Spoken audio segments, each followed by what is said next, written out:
Bismillahirrahmanirrahim. Gini loh, jadi berkatalah kepada dirimu sendiri, aku ini orang tidak baik, maka pekerjaanku yang terpenting adalah membuat kebaikan. Apa sebabnya? Mergo aku iki wong ora apik, ngerti ya? Maka pekerjaan saya adalah bikin kebaikan. Saya ini orang yang tidak murni, maka saya akan berjuang untuk memurnikan diri saya.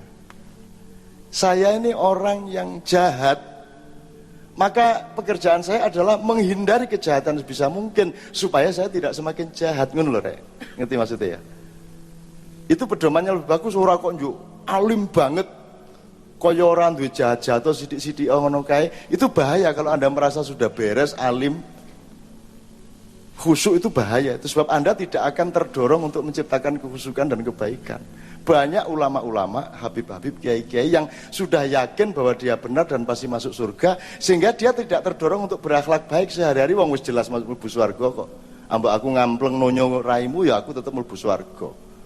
Jadi tidak terdorong. Nah, dengan rasa kita bersalah, rasa jahat, nek cara Jawane bisa rumangsa gitu ya, maka kita akan terdorong untuk berbuat baik.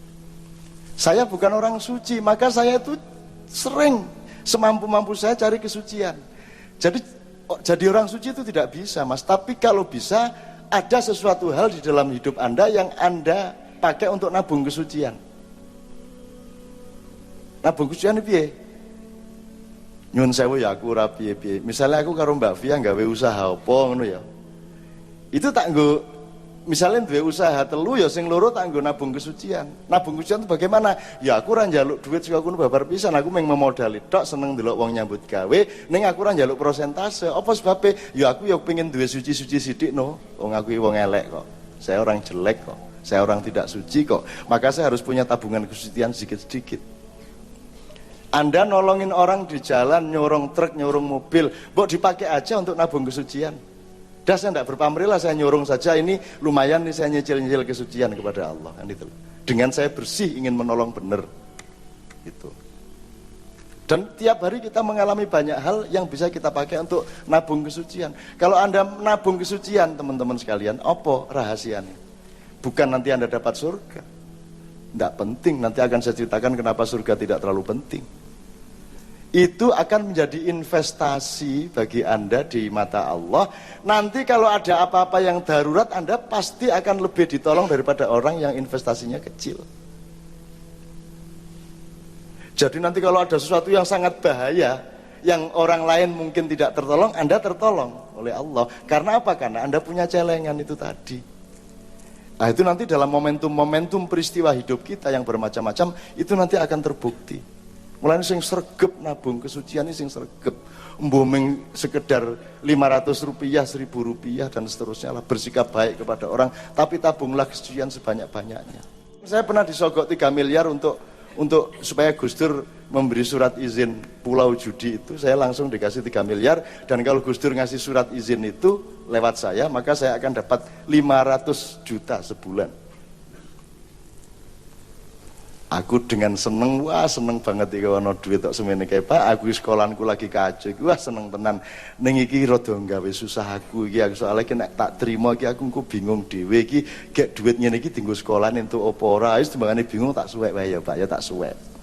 Wek wonge bingung lho iki ana cek 3 miliar kok disuwek. Tak suwek. Lho aja kowe mung aku dhewe gelo aku ngono. Aku nyuwek ya gelo nganti saiki iki tak oreng-oreng awakku. Aku ngopo to ya, aku kok tak suwek barang. Lho ngono lho Mas. Ngerti Mas ya? Jadi jangan menyangka saya orang suci, cuman saya berjuang untuk supaya punya kesucian sak mampu-mampuku. Dan alhamdulillah sampai sekarang tidak pernah saya menerima seperti itu. Karena apa? Karena Allah membuktikan kepada orang-orang yang berjihad untuk kesuciannya, dan Allah menjaganya dengan cara memberi rizki min haitsu la yahtasib. Jadi bukan kok terus wong nek wis suci terus ndelok wong wedok ora tertarik, ya tertarik. Ndelok duit ora ya tertarik, duit ora tertarik. Siapa enggak suka duit? Aku suka duit. Cuman untuk menerima itu atau tidak, itu masalah lain. Tapi nek aku kowe takon aku seneng duit, seneng edian apa? Seneng banget aku duit iki. Top wis senenge wis. Tapi sak seneng-senengku karo duit isih kalah karo perjuanganku nang awakku dhewe untuk memurnikan diri saya. Jadi mati tak belani. Aku wong tirakat kecilik. Nek ming nolak duit semono wani aku ning ya karo gelo. Ngerti ya Mas? Jadi manusia gitu loh Mas.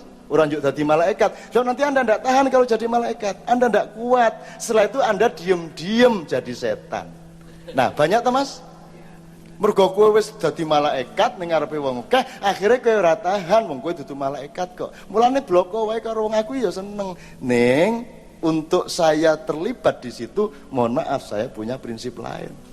Saya punya perjuangan. Dan alhamdulillah sampai hari ini saya belum pernah kalah untuk soal-soal seperti itu. Pak Pendeta nih saking senenge ono acara kaya ngene iki misuh entuk ngomong asu bola-bali wah seneng banget deh. Saya ini sebagai pendeta tidak pernah satu kali pun mengucapkan kata-kata itu. Tapi malam hari ini saya betul-betul ingin mengucapkannya deh ngomong ngono. Apa tadi asu? Ngomong ngono gitu ya, seneng banget deh. Wes, iya Pak, dalam Islam itu semua ada konteksnya. Kalau diinjak kakinya ya disarankan kalimah thayyibah sik ya, tidak pisan subhanallah, tidak pindo walhamdulillah. Tidak ping telu la ilaha illallah, tidak ping papat Allahu akbar, tidak ping lima la haula wala quwata illa billah, tidak ping enam asu. Jadi Allah mengatakan kamu jangan berkata kasar kecuali dalam keadaan terani. Nah, ya lah ukurannya ping telu apa papat lima ini tergantung kekuatanmu. Kalau kamu sekali sudah merasa teraniaya ya langsung wae. piye kowe? Lah saiki ukurane nggak bisa dong distandardisasi dong. Ono wong sing lemah, ono sing kuat, ono sing diapa-apake meng alhamdulillah, alhamdulillah, alhamdulillah, alhamdulillah. Nah, terutama wong Jawa ki apa wae alhamdulillah. Untung kiai-kiai sekarang terbukti tidak memiliki pertimbangan sosial di bidang apapun saja. Di bidang apapun saja terbukti. Ada gempa tidak bisa ngasih fatwa. Ada lumpur tidak bisa mengasih formula. Fatwa pisan wis salah. Infotainment haram. Aku piye wis salah pol kuwi wis. Ora salah maksudnya akhlaknya bener tapi formula ilmiahnya salah besar. Infotainment kok haram. Kuwi padha karo listrik haram. Mergo ngertine Pak Yai wae listrik kuwi dienggo wong londe kae. Wong gerono wong londe mesti nganggo listrik, terus listrike haram. Ngono ki ta. Lah men kuwi meng alat to. Infotainment itu gue ngerti. Ini infotainment sekarang ini. Kalau sekarang ngomong substansial, hakikat, infotainment sekarang ini infotainment besar-besaran. Infotainment itu artinya singkatan dari informasi dan entertainment. Jadi sekarang ini kita sedang mendapatkan informasi dan hiburan, bener nggak? Jadi ini infotainment. Dan aku nuruti fatwane Pak Hasyim Muzadi iki bubar iki. Infotainment itu ndak apa-apa. Yang salah adalah perilaku-perilaku, keputusan-keputusan yang melanggar akhlakul karimah di dalam menggunakan infotainment. Misalnya ghibahnya, gosipnya, buka-buka auratnya, tidak mau investigasi aran-aran. Zon, sekarang itu di Padang Bulan sudah lahir istilah. Sekarang itu orang bukan hanya suudzon itu masih lumayan. Sangka buruk ini ndak sangka buruk, yakin bahwa itu buruk kok sudah ainudzon. Ainudzon dan suul yakin. Loh, wis lahir nih Padang Bulan saiki pisan. Itu lahir di Padang Bulan itu kemarin. Ainudzon, jadi sudah yes. Suul yakin, jadi keburukan itu diyakini benar sebagai kebenaran, sebagai kebaikan. Sudah diyakini benar. Wong jadi acara gosip, yakin benar gosip itu baik kok. Dan menggosipkan itu dengan tenang itu Eko Patrio. Pulang umroh yang gosip dan tidak ada hubungannya antara umroh sama bahwa gosip itu tidak boleh. Layak tabak tumbak tuh. Ya ayyuhalladzina amanu ijtanibu katsiran minadh-dhanni inna ba'dadh-dhanni itsmun wala tajassasu wala yaghtab ba'dhum ba'dha. Kirana hubungane iku nek ora sirah sigar apa. Saya jadi ingat satu ilmu. Jangan khawatir, Anda yang beribadah, yang rajin bersolawat, yang rajin sholat, itu Anda akan masuk surga. Cuman pertanyaan saya gini, ada 3 faktor dalam hidup yang terkait satu sama lain sebenarnya, tapi kita ambil unsur-unsurnya. 1, ibadah. Maksudnya ibadah mahdhah ya. Nomor 2, cari ilmu. Ya cari ilmu sama ibadah kan bisa jadi satu toh.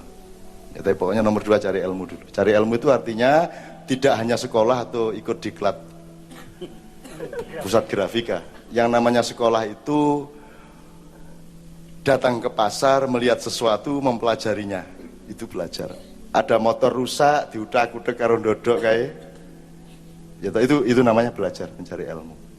Nah, jadi 1 ibadah, nomor 2 mencari ilmu, nomor 3 kerja keras. Kerja keras. Pertanyaannya adalah yang mana yang paling tinggi derajatnya di antara 3 itu. Malam ini ingin saya katakan, mohon maaf kalau ada yang sakit hati, ojo gumun karo wong sing rajin ibadah. Kowe rasa kagum karo wong sing sok wiritan. Kayak sok-sok nek wiritan milih dino Minggu pas kerja bakti kayak. Mending wiritan mbangane macul-macul. Wis entuk gengsi gede, image bagus, rasa keringetan. Jadi kadang-kadang wiritan itu dipakai oleh para pemalas yang pelit. Wis milih ndi kowe ngancani wong loro, biayai rumah sakitnya apa wiritan, milih ndi aku takon. Ngetokke duit 500.000 apa wiritan, milih ndi? Mesti milih wiritan. Lah nek ngono wong wiritan derajate mung kalah karo 500.000 ta. Dadi rasa gumun karo wong wiritan lah. Loh, ojo kue merasa rendah kalau wiritan. Enggak, wiritan itu sangat bagus, ibadah itu wajib dan sangat bagus, tapi dia tidak nomor 1. Secara alamiah dia tidak nomor 1. Dia ibadah itu baru dilakukan oleh akil balik. Dan manusia hidup itu sejak bayi. Dan bayi itu bekerja, nangis, kerjanya bayi itu nangis, ngompol, ngising, itu kerjanya bayi, tapi dia bekerja sejak kecil. Jadi manusia itu nomor 1 bekerja. Bekerja itu apa? Bekerja itu Anda tidak mengingkari amanat Allah. Dikasih badan, dikasih tangan, dikasih kaki, dikasih peralatan-peralatan, Anda tidak mengingkarinya. Sehingga Anda mengerjakan sesuatu dengan alat-alat yang dipinjamkan oleh Tuhan. Dan itu yang nomor 1.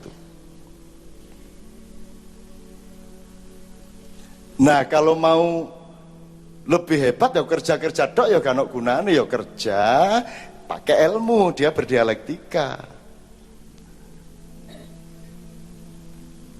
Ya mosok kerja ndak pakai ilmu. Harus dong dengan sekaligus mencari ilmu, sekaligus amal ilmiah, ilmu amaliyah ngono kae lho. Itu sekaligus. Baru dilandasi dan diperkuat oleh ibadah. Lah nek urip ora nganggo kerja, ora nganggo ilmu ning ibadah tok. Jari Kanjeng Nabi ora mlebu swarga. Anda sudah tahu cerita klasik seorang pemuda yang selalu di masjid wiritan esuk awan sore bengi terus Kanjeng Nabi kagum iki top tenan bocah iki ampuh. Njuk takon karo bocah liyane, kuwi cah ampuh kuwi nek mangane piye kuwi, ekonomine nafkahe piye. Terus jare bocah kuwi, "Oh niku dianu kok dikirimi kali Kang Mase." Kang Mas niku sok ngirimi panganan awan bengi. Terus jare Kanjeng Nabi ya wis ucapkan selamat kepada kakaknya karena dia masuk surga. Lah nek sing ibadah niku ya urung karuan. Aku milih ndi lunga kaji wong apa lunga kaji dhewe. Mulya ndi aku takon. Mulya ndi? Nah, iya, meskipun Anda tetap wajib naik haji. Tapi kan ketidakmampuan kan bisa menimpa kita. Lah kuwi karep lunga kaji piye wong iki ana wong sing luwih pantes lunga kaji tak kei dhek wae aku urung pantes kok. Ya wis aku ben mlebu neraka ora apa-apa aku urung pantes kok. Dadi engko ning neraka engko ning akhirat ben lucu to. Kayak sing tak lunga kaji mlebu swarga, ya aku ning neraka. Apa kedadean ngono kuwi? Malaikat izin to kuwi. Angin to, aku liwat ya bareng nglungguhake wong pira wae Mbak Fia nglungguhake wong pira wae, njuk mlebu neraka karo Novia. Njuk begitu sing tak lunga kaji mlebu swarga mlebu swarga rek malaikat gak izin toh, ampun ngoten Cak Nun ngono kita. Wes pakai pikiran, itu namanya ilmu. Saya tidak mengatakan bahwa Anda jangan naik haji, tetap wajib, tetapi tolonglah cari kemuliaan, pahami dengan ilmu. Antara saya sering saya katakan antara peci sama sandal. Sandal letaknya di bawah dan tiap hari diinjak-injak, tapi disitulah letak kemuliaan dibanding peci. Lah ya piye to, mosok peci luwih mulya mbangane sandal, ya pekok no kuwi. Aku wudu di rumah melayu arep Jumatan nganggo peci tok ora sandalan, nanti kan kono kudu wudu meneh kowe. Ane nek ora kupulukan ning sandalan lah ora perlu wudu meneh. Karena sandal itu melindungimu dari kotoran dan sakit. Sementara peci nglindungi opamu? Kudanan ya tetep kudanan, apa coba kuwi? Panas ya tetep kepanasan, wong peci wae. Kanjeng Nabi ya siji-siji rasul ora ono sing peci ora ono. Nabi Adam nanti Muhammad, Nabi Khidir apa meneh ra tau, kuplukan ra tau. Dadi ngene iku rasa kok, alah. Iki mergo aku urung keramas wae. Gitu ya Mas ya. Nah, sekarang rumusnya terakhir sekali, rumusnya mengenai ilmu apa? Ibadah, ilmu dan kerja. Kerja itu bahasa Arabnya apa? Madza fil Arabiyyah. Teman saya yang dari timur. Apa? Amal. Dalam bahasa Indonesia selama ini kata amal dipahami sebagai apa? Wah, kayak kota amal. Kayak kota amal ini maksudnya piye? Bener apa salah kuwi? Kan ning dalan ana masjid arep dibangun juga ada kota amal. Kuwi bener apa ora kuwi kata-kata kuwi? Aku ndase sigar apa melengkung? Salah apa bener, Mas? Maksudnya kan kota infak ta kuwi atau sedekah. Aku disebut kota amal. Lah wong kata amal wis salah 5 abad. Piye? Ngene njak arep bangkit. Bangkit Sanjaya. Mboneng ndi kuwi bocah kuwi saiki. Jadi yang namanya amal itu artinya kerja. Kalau mau ampuh dalam bahasa Indonesia kerja keras. Nah ukurannya begini, Anda masuk surga asal Anda rajin beribadah. Ning ya ning swarga, mungkin kuwi ning dek. Nah, ibarat kapal ya ning dek. Tapi kata Allah, Allah akan memberikan derajat tinggi kepada orang yang berilmu. Maka kalau Anda beribadah tapi juga mencari ilmu, surga Anda akan di tempat yang tinggi. Jadi kowe mlebu swarga ora ketemu Yai Budi. Engko jonjok kowe memfitnah. Yai Budi ora mlebu swarga boleh. Padahal ning dhuwur dhek. Lagi kutubak. Ngok. Ning dhuwur. Ilmunya adalah amal tadi itu bahasa Indonesianya bekerja atau bekerja keras. Kata Allah, orang yang bekerja keras dan kerjanya itu baik, ya kerja keras itu orang yuk ning Malioboro sedina bleng ngincer sapa sing iso dicopet. Ya kerja keras nih ya dudu kuwi jenenge amal soleh. Jadi kalau ibadah rajin itu masuk surga. Kalau Anda juga sambil mencari ilmu, Anda derajatnya tinggi di surga. Tapi kalau Anda adalah pekerja keras, Anda mendapatkan lebih dari surga, yaitu Anda mendapatkan perjumpaan liqa'u atau perjumpaan dengan Allah, bermuwajah dengan wajah Allah. Aku bukakan wajahku yang indah untukmu. Jadi hormatilah orang yang bekerja keras. Dan kebahagiaan saya adalah melihat orang bekerja keras. Seneng aku ndelok wong kerja keras. Seneng. Jadi Anda harus bangga kalau Anda bekerja. Tinggal bekerjamu itu dipakai, diklambeni syahadat, diklambeni akhlakul karimah. Maka kerja keras Anda akan membuat Anda di atas. Cinta jangan dikira gampang. Melewati api antara putus asa dan harapan. Antara bunuh diri dan keberanian. Terus biar. Roti antara gosong dan menjadi roti. Ada dua.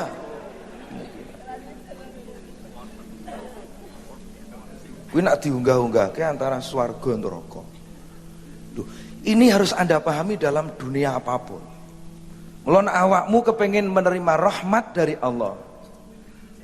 Syaratnya ngono lho nek cara Cak Nun kuwi duwe ora wadahi. Nah, inilah yang saya harapkan ke depan Anda dengan potensi penggodokan yang ada. Ini harus ready for use. Untuk apa? What? Kerja. Amal. Yes. What? Mergo nak orang ngono, nanti hidupmu akan memiliki proses ketergantungan. Ujungnya adalah pemanjaan. Anda tahu, dunia modern adalah proses memanjakan manusia dari konvensional menjadi digital. Lho iki ilmiah sithik iki. Iki wong Jakarta wae rong karuan nak iso model ngene iki. Ya ketake desa tapi ngungkuli kota.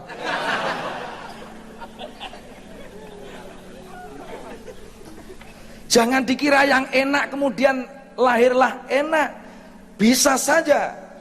Anda harus tahu sebuah logika berbalik. Manisnya derita dan deritanya kebahagiaan. Kowe kudu kenal iki, kowe nek ora kenal iki kowe ora arti keadilane Gusti Allah. Ngono. Mula dikira kekuasaan tuh enak, menggiring kepada penjara. Ngono ki nek ora kelas tanding ngono. Hati-hati menjadi kekuasaan. Dan jangan dikira kecantikan itu membuat orang bahagia. Anda tahu mawar yang tidak berduri?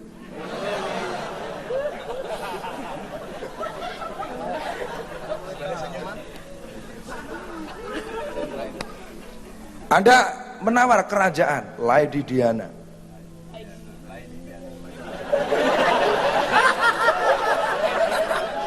Berada di istana dengan servis-servis yang mana suka dia. Tetapi apa ujung dari perasaannya?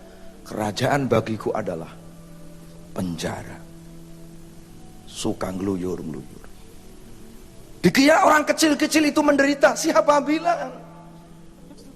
Mereka tertawa lepas karena banyak lelucon-lelucon tanpa menonton pelawak di televisi. Ya banyak orang ingin pinter tanpa sinau, ingin uang tanpa bekerja, ingin mati husnul khotimah tanpa istiqomah, terus sampai ke surga tanpa amal. Kata Allah, apa mungkin? Bisa, kata Allah di Quran. Cuman menunggu kalau ada onta bisa masuk ke lubang jarum. Atau menunggu gagak berbulu putih. Mohal. Ini pecah ndase kuwi. Ilang ndase.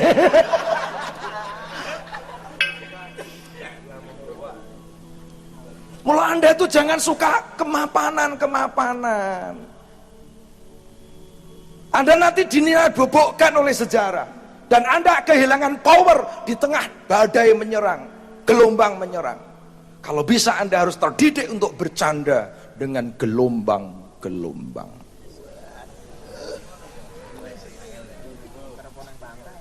Iki kok ngapalke ya ora ilok-ilok iki. Kowe meneng sik.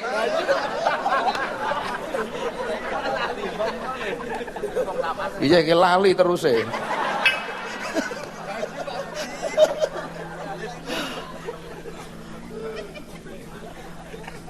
Kalau hidup tanpa dinamika, gitu, bagai bunga tanpa bau. Kowe ora ana gondone kowe. Padahal Iqbal mengatakan, hembuskan panas nafasmu agar harum segalanya. Jangan kau hidup bagai ombak yang hanya bernyanyi ketika terhempas di pantai. Jadi krasa ki nek wis kepepet, ini tidak rasional. Krasa-krasa wis meteng. Oh. Pekok kowe. Nah, kuwi bojone no what. Lah kok Indonesia kok krasa nak wis sembarangan habis. Di mana makna eksistensimu sebagai generasi muda? Yang digugat oleh Rasulullah, subhanul yaum rijalul ghad. Ini sebuah tuntutan yang tidak boleh ditawar-tawar. Kita harus bekerja. Rumusnya sama seperti yang dulu saya sampaikan di sini. Action lah di dalam kehidupan itu. Loh, yo mbok ra kitang kowe petok sedulurmu mesem apa ngelongke apa. Ini seperti kalau sakno dulu pernah ibarat penari yang betul-betul khusyuk sampai melayani berbagai kehidupan. Kalau ini Anda miliki, inilah yang disebut Anda itu kader-kader yang memenuhi tuntutan sejarah. Allahumma amin. Rasulullah sallallahu alaihi wasallam hidupkah enak dia? Cak Nun menulis dalam buku, bahkan bertanya, siapa yang deritanya melebihi dia?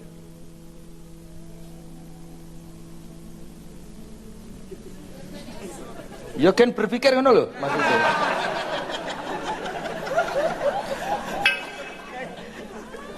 Wes tak takon, aku nak pengajian kampung-kampung aku ngono Isra Mi'raj. Wes aku nak ana wong sedih aku tak takon. Sapa sing sedih? Tur bandingno mbek Rasulullah.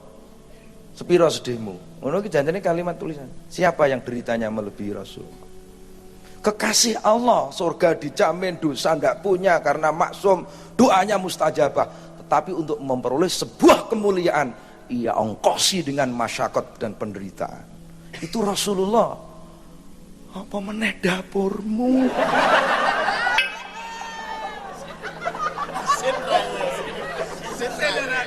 Dapurku. Dosa akeh swarga urung genah, dongane ra mandi, rindu kemuliaan tanpa ongkos derita. Tuh, ini masalah ekonomi kok kita disuruh sabar. Tuhan itu adil, yang tidak adil itu manusia. Kalau ada kemiskinan yang terus menerus, ini yang salah bukan agamanya atau Tuhan, tapi konsep-konsep ekonomi manusia yang menyebabkan kemiskinan yang terus menerus ini. Nah, seperti itu. Itu pernyataan yang luar biasa bagi saya. Nah, pertanyaannya adalah sebetulnya misalnya menurut Cak Nun sendiri, sebetulnya momentum syukur dan sabar itu juga seperti apa gitu. Karena ternyata kesabaran bagi orang miskin ini saat ini nggak tepat, karena memang kemiskinan kita ini akibat sebuah konsep-konsep ekonomi yang salah itu loh. Jadi kemiskinan kita terus kita disuruh sabar, lantas konsep kita dibiarkan, itu kan nggak pas gitu loh. Soal sabar syukur itu menurut saya baik kok, orang itu menganjurkan sabar syukur. Cuman segala sesuatu baik dan tidak baik kan pada tempatnya. Kalau tidak pada tempatnya dan tidak pada momentumnya, segala sesuatu menjadi tidak baik. Gitu loh. Ya jam loro bengi disuguhi rujak cingur ya aja to ya. Rujak cingur enak banget nih, ya aja disuguhi rujak cingur. Nah, ulama-ulama ini rata-rata nyuwun sewu itu tidak memiliki dialektika sosial. Bagi mereka agama itu adalah utak-utak ilmu fikih dan 1-2 ilmu hikmah. Itu pun tidak dikaitkan dengan kenyataan sosial. Jadi tidak bisa dong saya mentang-mentang kadang-kadang jadi ustadz terus ono wong maling tak syukur-syukurke, tak kutuk-kutuk, ndak bisa. Saya harus melihat latar belakang sosialnya, kenapa dia maling. Makanya tidak mungkin saya dari awal diminta untuk mengomentari sinetron, apa mengomentari buser segala macam, tidak mungkin saya mau. Sebab nanti komentar saya tidak disetujui oleh mereka. Sebab saya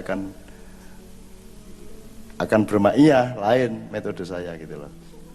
Kan gitu. Nah, jadi sebenarnya syukur dan sabar itu kan saran internal, Mas. Itu kan mekanisme internal saya. Ke dalam diri saya harus pinter-pinter bersabar dan bersyukur. Tapi kalau ada menteri korupsi, saya tidak bisa dong pakai sabar dan syukur. Terus biar milih sabar apa milih syukur gue. Nah, ono menteri korupsi terus gue milih sabar apa syukur. Karo-karone ra cocok no. Negara rusak terus gue sabar karo syukur. Kalau keluar, kalau eksternal jihad, kalau internal sabar syukur. Sabar syukur itu kan alat penaklukan jiwa, alat penaklukan mental, alat untuk menaklukkan hati kita, bahwa kita harus bersabar ke dalam diri kita gitu. Tapi yang lebih penting dari itu kan nahi mungkar, bahwa kalau eksternal atau bersikap keluar itu ya jihad, nahi amar ma'ruf nahi